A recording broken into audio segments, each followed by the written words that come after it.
আসতে চাই।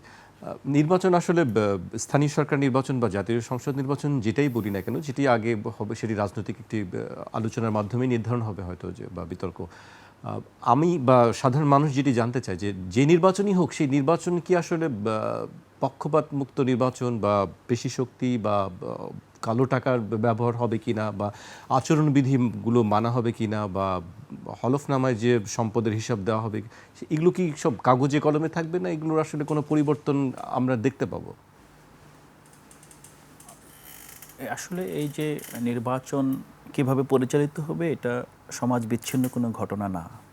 আমরা যদি বলি যে ২৪-এর গণঅভ্যুত্থানের মাধ্যমে মানুষের যে আকাঙ্ক্ষা, বিশেষ করে তরুণ প্রজন্মের যে আকাঙ্ক্ষা, সে আকাঙ্ক্ষা হয়েছে আসলে একটি নতুন বাংলাদেশ, যেখানে আসলে করাপশন থাকবে না, মানি, ম্যান পাওয়ার, মাসল এগুলো নির্বাচনে প্রভাব বিস্তার করবে না।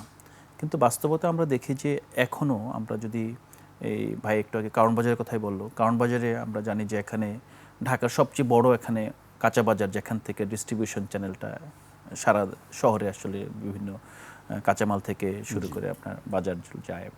তো এই যে আপনার ছোট ছোট ব্যবসায়িক ইউনিট কিংবা আপনার অর্থনৈতিক কর্মকাণ্ড, এগুলো কোনোটাই কিন্তু এখন প্রভাবমুক্ত না। এগুলো কিন্তু আমরা যেই প্রভাব বলয় ছিল, প্রভাব বলয়ের ব্যক্তি পরিবর্তন হয়েছে, কিন্তু অন্য প্রভাব বলয়ের মধ্যে সবগুলো আবার প্রবেশ করে ফেলেছে। তো এই প্রেক্ষাপটে আমরা যদি নির্বাচনকে একটা সামাজিক ঘটনা হিসেবে চিহ্নিত করি, তাহলে আমরা দেখব যে নির্বাচনে আসলে মানুষ কিভাবে কাজ করবে এটা নির্ভর করে আসলে মানুষের মনস্তত্ত্ব পরিবর্তন ঘটেছে কিনা। তো ২৪-এর আপনার অগাস্টের পরপরই আপনার যেই মানুষের যে প্রত্যাশা তৈরি হয়েছিল, মানুষ ভেবেছিল যে এখানে একটা বড় পরিবর্তন অবশ্যম্ভাবী, মানুষ আসলে নতুন কিছু চাচ্ছে। কিন্তু আমরা দেখেছি যে আসলে আগের যে ব্যবস্থা, এই ব্যবস্থাটা সামহাও এটাকে অক্ষত রেখেই কিন্তু জাস্ট ব্যবস্থার যে চালকরা পরিবর্তন হয়ে গিয়েছে। তো সেই প্রেক্ষাপটে বাস্তবে আসলে আমরা মনে করছি না যে এই ধরনের কোনো নির্বাচন সম্ভব। জেনেক্সে শিফট করো, লাইফকে লিফট করো। কিন্তু আমরা প্রত্যাশা করি এবং আমরা নির্বাচন কমিশনকে এবং জাতীয় ঐক্যমত্য কমিশনের মাধ্যমে যে জুলাই সনদ হবে, আমরা বারবার সেদিকে তাকাচ্ছি, কারণ এগুলি হলো আসলে এই যে নতুন বাংলাদেশের ভিত্তি, যে আমরা কোন কোন বিষয়ে একমত হচ্ছে যে আমরা এই জিনিসগুলোকে আর এটার্নালি রাখতে চাচ্ছি না। আরেকটা বিষয় হলো যে এখানে বড় যে রাজনৈতিক দল, বিশেষ করে বিএনপি এখন একটা কম্পারেটিভ অ্যাডভান্টেজে একটা পজিশনে আছে, যে স্বাভাবিকভাবে আপনার এটা স্থানীয় সরকার নির্বাচন হোক, জাতীয় সরকার নির্বাচন হোক কিংবা গণপরিষদ নির্বাচন হোক, তারাই কিন্তু এগিয়ে থাকার কথা। কারণ সাংগঠনিকভাবে তৃণমূল থেকে আপনার কেন্দ্র পর্যন্ত তাদেরই আপনার সব জায়গায় শক্তিশালী ভিত্তি আছে। এখন যদি বড় দলগুলো চায় এবং বড় দলগুলো যদি এই ধরনের সংস্কৃতি পরিবর্তন করেও তারা তাদের রাজনীতি টিকিয়ে রাখার ক্ষেত্রে তাদেরকে যথাযথ ফিট মনে করে, তখন কিন্তু এটা সম্ভব। আর আমরা যেটা করতে পারি, আমরা আসলে এটা প্রত্যাশা করতে পারি। আপনাদের কাছে প্রত্যাশা বেশি যে পরিবর্তন, যে কথাগুলো বলা হলো, যে নির্বাচনে যে বিষয়গুলো আমরা অভ্যস্ত জানি দেখে, সেই জিনিসগুলো তো আপনাদের কাছে মানুষ প্রত্যাশা করে যে আপনারা একটা পরিবর্তন করবেন, সেটা সরকারের হোক বা যে কোনো চাপ প্রয়োগ করেই হোক।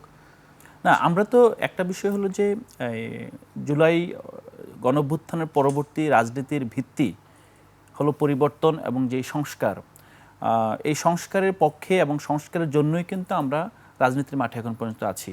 আপনি একটু আগে বলছিলেন যে আমাদের ইশতিহার কিংবা আমরা আসলে কি চাই, এটা অনেকেই বারবার প্রশ্ন করছে, কিন্তু আমরা যে কি চাই এগুলো বারবার বলার পর আমরা দেখি যে এগুলো হারিয়ে যাচ্ছে।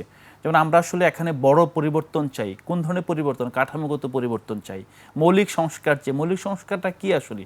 মৌলিক সংস্কার হলো ফান্ডামেন্টাল যে আপনার ভিত্তি কাঠামো, এই ভিত্তি কাঠামোটা বড় পরিবর্তন ঘটে যাওয়া। তো এই পরিবর্তন হলে কিন্তু অটোমেটিক্যালি আপনি যখন ফাইন্যান্সিয়াল আপনার ট্রান্সপারেন্সি এনশিওর করতে পারবেন, তখন কিন্তু দেখবেন যে আসলে কেউ 10 কোটি টাকা খরচ করলো, টাকাটার উৎস কোথায়। আপনার যদি এইরকম আপনার যেমন এখন রিসেন্টলি এনবিআরকে আপনি জানেন পুনর্গঠন করা হচ্ছে, কিংবা আপনার এখানে যে আর্থিক যে কাঠামোর স্বচ্ছতা নতুনভাবে নির্ণীত হচ্ছে, তো সেক্ষেত্রে যদি আপনার ট্রান্সপারেন্সি এনশিওর করা যায়, তখন কিন্তু আপনার টাকার যে প্রবাহ, মানে টাকাটাই গুরুত্বপূর্ণ। আসলে টাকা দিয়ে কিন্তু এখানে আপনার মাসল কেনা হয়, আবার মাসলের গন্তব্য টাকা, কিংবা অন্যান্য যেদিকে যান। তো আমরা মনে করি যে এখানে যে মৌলিক সংস্কারের যেই রূপরেখাটা আমরা দিয়েছি, এই রূপরেখা অনুযায়ী যদি সংস্কার বাস্তবায়ন হয়, তাহলে আমরা যেই জিনিসগুলো মানে দৃশ্যমান দেখি, দৃশ্যমান অনেকগুলো পরিবর্তন আমরা দেখতে পাবো। কিন্তু দৃশ্যমান যেই মানে ভিজিবল যেই জিনিসগুলো দেখছি, এগুলো আরেকটা ভিজিবল কিছুতে পরিবর্তন করা সম্ভব না। জি।